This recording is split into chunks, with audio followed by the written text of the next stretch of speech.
سیاسی میدان کی ہر بڑی خبر سے آگاہ رہنے کے لیے ہمارے چینل آزاد سیاست کو سبسکرائب کریں اور بیل آئیکن کو پریس کریں۔ جی یہ بڑا امپورٹنٹ آپ کا کویسچن ہے کہ بشرا بی بی نے مبینہ طور پہ یہ جو سعودی عرب کے خلاف بیان دیا ہے، کیا یہ انہوں نے عمران خان صاحب سے کوئی دشمنی کی ہے یا عمران خان صاحب کو کوئی دھوکہ دیا ہے؟ میرے خیال میں اس سوال کے اندر بہت ساری خواہشات بھی نظر آتی ہیں جو حکومت کی خواہشات ہیں۔ یقیناً آپ کی خواہش تو نہیں ہے، لیکن یہ وہ خواہشات ہیں جو حکومت بار بار چاہتی ہے کہ کسی نہ کسی طریقے سے پوری ہوں۔ بار بار اس قسم کی باتیں کی جا رہی ہیں کہ جو بشرا بی بی نے یہ کر دینا ہے، بشرا بی بی نے وہ کر دینا، اور یہ کافی عرصے سے ہم دیکھ رہے ہیں۔ جب عمران خان صاحب گرفتار ہوئے تھے تو اسی وقت اس طرح کی خبریں آنا شروع ہو گئی تھی کہ بشرا بی بی یہ کر دیں گی، وہ کر دیں گی۔ دیکھیں جی، بشرا بی بی نے جو بھی کیا وہ پوری قوم کے سامنے ہے۔ 9 مہینے جس طریقے سے انہوں نے جیل کاٹی عمران خان صاحب کے ساتھ، اور جس قسم کے بھونڈے مقدمات تھے ان کے اوپر، اور پھر بھی وہ عمران خان صاحب کے ساتھ کھڑی ہیں، تو مجھے تو نہیں لگتا کہ کبھی بھی بشرا بی بی جو ہے وہ عمران خان صاحب کو دھوکہ دیں گی۔ ایسی کوئی صورتحال نظر تو نہیں آ رہی ہے۔ دوسری یہ جو آپ نے بات کی کہ جی انہوں نے سعودی عرب کے خلاف کوئی بیان دیا ہے اور عمران خان صاحب بیرونی مدد کے طلبگار ہیں، سعودی عرب کے خلاف تو انہوں نے کوئی بیان نہیں دیا۔ اب ایشو یہ ہے کہ حکومت کے پاس اور کوئی بیانیہ نہیں ہے۔ حکومت جو ہے وہ چاہتی ہے کہ کسی نہ کسی طریقے سے کوئی نہ کوئی بیانیہ بن جائے، اور کل سے انہوں نے شور مچایا ہوا ہے کہ جی یہ سعودی عرب کے خلاف بیان آ گیا، سعودی عرب کے خلاف بیان آ گیا۔ آلدو کہ اگر آپ اس کا سیاق و سباق دیکھیں تو وہ سعودی عرب کے حوالے سے نہیں ہے، اور انہوں نے خود اس کو ایکسپلین بھی کر دیا۔ لیکن مجھے نہیں لگتا کہ اس سے کوئی عمران خان صاحب کو نقصان ہوگا یا ان کی تحریک کو کوئی نقصان ہوگا۔ اور عمران خان صاحب جن سے مدد کے طلبگار ہیں وہ بنیادی طور پہ پاکستان کی عوام ہیں، اور وہ عوام ان کے ساتھ ہیں۔ اور اس کا جو سب سے بڑا ثبوت ہے کہ آپ دیکھ لیں اس وقت پورا ملک حکومت نے بند کر دیا۔ کیا آج سے پہلے کبھی آپ نے تاریخ میں دیکھا کہ جو احتجاج ہے وہ 48 گھنٹے بعد ہو، اور اس سے پہلے ہی بتایا جائے کہ موٹر ویز بھی بند کر دی گئی ہیں؟ اسلام آباد سے پشاور موٹر وے بند، لاہور سے اسلام آباد موٹر وے بند، پورا اسلام آباد بند، جو اڈے ہیں ٹرانسپورٹ کے وہ بند، ہاسٹلز بند، تعلیمی ادارے بند، سب کچھ ہی تو انہوں نے بند کر دیا ہے۔ تو احتجاج جو انہوں نے پہلے ہی کامیاب بنا دیا ہے پاکستان تحریک انصاف کا۔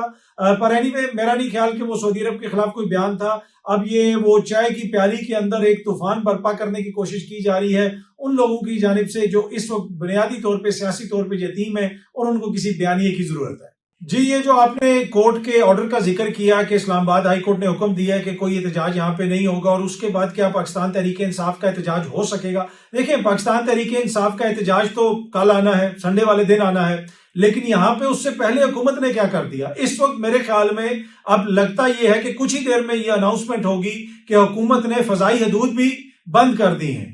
اب احتجاج تو حکومت نے پہلے ہی کامیاب کر دیا ہے۔ اب پی ٹی آئی والے یہاں پہ آئیں یا نہ آئیں، جس طریقے سے پورے ملک کو حکومت نے بند کیا ہے، تو وہ تو احتجاج سے زیادہ امپیکٹ اس چیز کا ہو گیا۔ کیا کوئی ان سے پوچھے گا؟ کوئی عدالت پوچھے گی بھائی کس قانون کے تحت آپ نے 2 دن پہلے موٹر ویز بند کر دی؟ جمعے کی رات کو آپ نے موٹر وے بند کر دی۔ کیا آئین کے اندر لوگوں کی آمد و رفت، نقل و حرکت کی کوئی گارنٹی نہیں دی گئی؟ کوئی عدالت ان سے پوچھے گی؟ تو احتجاج تو بعد میں آئے گا۔ انہوں نے پہلے جو کیا اسی سے اس کو کامیاب بنا دیا۔ تو میرا نہیں خیال کہ اب یہ کوشچن بھی رہ جاتا ہے کہ احتجاج ہوگا یا نہیں ہوگا۔ احتجاج جب ہوتا ہے تو یہی ہوتا ہے کہ اس طرح کی خبر بنتی ہے، کوئی ایریا بلاک ہوتا ہے، کوئی راستہ بند ہوتا ہے۔ یہاں پہ تو حکومت نے سارے راستے خود بند کر دیے۔ تمام جگہوں پہ جناب کنٹینرز لگا دیے گئے ہیں۔ اسلام آباد کے اندر نہ کوئی آ سکتا ہے نہ جا سکتا ہے، اور پہلے تو اسلام آباد کی حد تک ہوتا تھا، یا کوئی ایک آتا ہی کوئی مین روڈ جو ہے بند کی جاتی تھی۔ اب تو موٹر ویز بھی بند کر دی گئی ہیں، جی ٹی روڈ بھی بند کر دی گئی ہے۔ مختلف ایریاز سے خبریں آ رہی ہیں کہ جناب وہ جگہ بھی بند کر دی گئی ہے، یہ جگہ بھی بند کر دی گئی ہے۔ تو جس پینک میں حکومت ہے، میرے خیال میں یہ احتجاج تو ہو بھی گیا ہے، ریکارڈ بھی ہو گیا ہے، اور کامیاب بھی ہو گیا ہے۔ اب اس پہ اوپر تو یہ کوشچن بنتا ہی نہیں ہے کہ یہ احتجاج ہو پائے گا یا کامیاب نہیں ہوگا۔ اس کو تو حکومت نے پہلے ہی کامیاب کر دیا ہے۔ دیکھیں جی یہ بڑا امپورٹنٹ مقدمہ ہے جو آئینی بینچ سنے گا۔ پوری قوم کی نظریں ہیں کہ آئینی بینچ کیا فیصلہ سناتا ہے۔ ابھی تک تو جو بھی چیزیں آئینی بینچ کے سامنے آئی ہیں اس کا کوئی تفصیلی فیصلہ نہیں آیا۔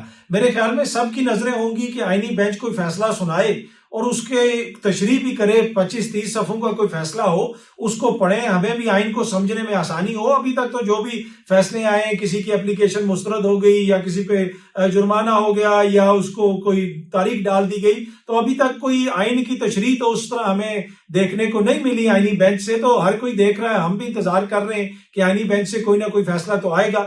باقی سپریم کورٹ کے اندر اور بھی بہت سارے مقدمات ہیں، یہ فیصلوں کی تشریح ہونا یا کوئی فیصلہ آنا وہ تو اچھی بات ہے. جو سپریم کورٹ کا اپنا فیصلہ اس وقت پینڈنگ ہے, پڑا ہوا ہے, فیلڈ کے اندر ہے, لیکن حکومت اس کے اوپر عمل درآمد نہیں کر رہی اور الیکشن کمیشن اس کے اوپر عمل درآمد نہیں کر رہا مخصوص نشستوں والا. تو آئین کی جو اس وقت ملک کے اندر صورتحال ہے, میرے خیال میں پہلے اس کے اوپر بھی تھوڑی سی کلیریفیکیشن ہو جائے کہ کیا اس وقت ملک میں آئین جو ہے وہ خدا نخواستہ معطل تو نہیں ہے.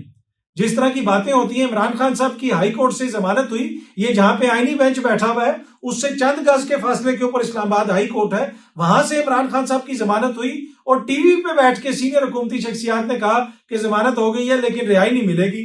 سینئر صحافی کہہ رہے ضمانت ہو گئی ہے رہائی نہیں ملے گی کیونکہ جناب ابھی یہ فیصلہ نہیں ہوا. تو آئین اور قانون کی جو سچویشن ہے, جو پوزیشن ہے اس وقت ملک کے اندر, وہ پوری قوم کے سامنے ہے اور 2 سال سے یہی سچویشن ہے, یہی حالات ہیں. تو ہماری خواہش ہے کہ آئینی بینچ تھوڑی سی اس کے اوپر بھی روشنی ڈال دے, اس کے اوپر بھی تھوڑا سا وہ غور کرے کہ یہ آئین کی کیا حالت ہوئی ہے کہ عدالت فیصلہ دیتی ہے لیکن حکومت ماننے کے لیے تیار نہیں ہے. تو اگر اس طریقے سے آئین کے اوپر عمل درآمد کرنا ہے حکومت نے تو پھر تو بڑے مشکلات ہوں گی اس ملک میں.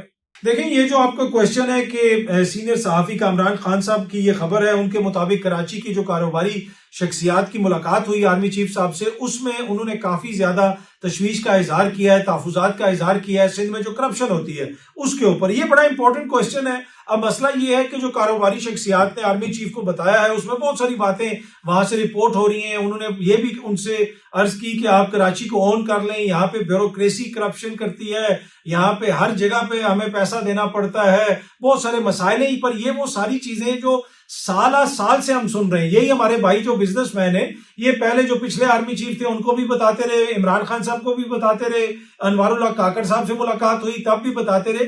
تو سندھ کے اندر سے تو اس طرح کی بہت ساری خبریں آ رہی ہیں. اب اگر ادھر وہاں پہ کرپشن ہو رہی ہے, حالات خراب ہیں, ان تاجروں کو پتا ہے, تو مجھے پورا یقین ہے کہ ہمارے اداروں کا ایسا نیٹ ورک ہے, ان کو بھی یقیناً پتا ہوگا کہ وہاں پہ حکومت کیا گول کھلا رہی ہے. تو آپ دیکھتے ہیں کہ اس کے اوپر کیا ایکشن لیا جائے گا. لیکن اگر ذرا سی کوئی بات ہوگی تو بلاول کی جمہوریت خطرے میں پڑ جائے گی. اگر ادھر کہا گیا کہ جناب یہ چیز ٹھیک کریں تو انہوں نے کہنا ہے مرسوں یہ کرپشن نہ روکسوں. مطلب یہ تو میں نے مذاق سے کہا ہے, وہ انہوں نے کچھ اور کہا تھا, پر ادھر فوراً ان کی جمہوریت خطرے میں پڑ جاتی ہے. اب یہ جو بزنس مین ہے یہ بیچارے آرمی چیف کے سامنے رو رہے ہیں کہ یار ہمارے ساتھ یہ حالات کر رہی ہے یہ سندھ کی حکومت. اور سندھ میں 15 سال سے کس کی حکومت ہے؟ ویسے تو 50 اور 60 کی دہائی سے آپ دیکھ لیں کہ سندھ کے اندر کس قسم کے حالات ہیں.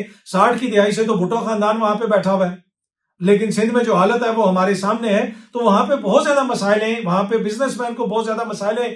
پانی کا مافیا وہاں پہ ہے, ٹینکر کا مافیا وہاں پہ ہے, سڑکوں کی وہاں پہ جو حالت ہے. یہ ساری باتیں ہیں جو آرمی چیف کو انہوں نے بتائی ہیں. یہ بزنس مین آرمی چیف کو بتانے سے پہلے کئی بار بلاول صاحب کو بتا چکے ہیں, یہ آصف زرداری صاحب سے عرض کر چکے ہیں, یہ مراد علی شاہ صاحب سے ریکویسٹ کر چکے ہیں خدا را کچھ اس کا خیال کریں, لیکن کوئی خیال نہیں کیا جا رہا. اب اگر کوئی ادارہ وہاں پہ انٹروین کرے گا اور ان کو کہے گا یہ چیزیں ٹھیک کرو تو انہوں نے کہنا ہماری جمہوریت خطرے میں پڑ گئی ہے.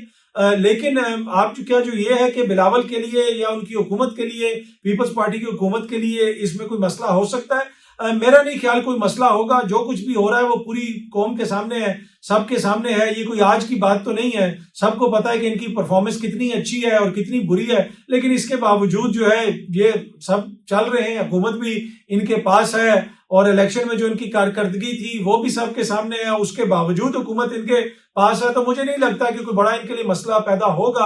اور اگر کسی نے کوئی ان سے کوشچن کیا تو پھر آپ کو پتا ہے جمہوریت تو پھر فوراً جاگ جاتی ہے اور جمہوریت نے کہنا ہے کہ آپ کیسے ہم سے یہ کوشچن کر سکتے ہیں. تو مجھے نہیں لگتا کہ اس سے کوئی جو ہے وہ پیپلز پارٹی کو کوئی جو ہے کوئی ایشو ہوگا. باقی ہماری یہ خواہش ہے کہ یہ جو بزنس مین کے حالات ہیں جو وہ شکایات کر رہے ہیں اور بالکل درست شکایات کر رہے ہیں کہ جناب یہ ہمارے مسائل ہیں, ان کے مسائل حل کیے جائیں. اور ہم امید کرتے ہیں کہ جی بلاول صاحب کی حکومت خود ہی یہ مسائل حل کر دے گی, یہ نہ ہو کہ پھر کوئی اور حل کرے گا تو پھر ان کو مسئلہ بنے گا.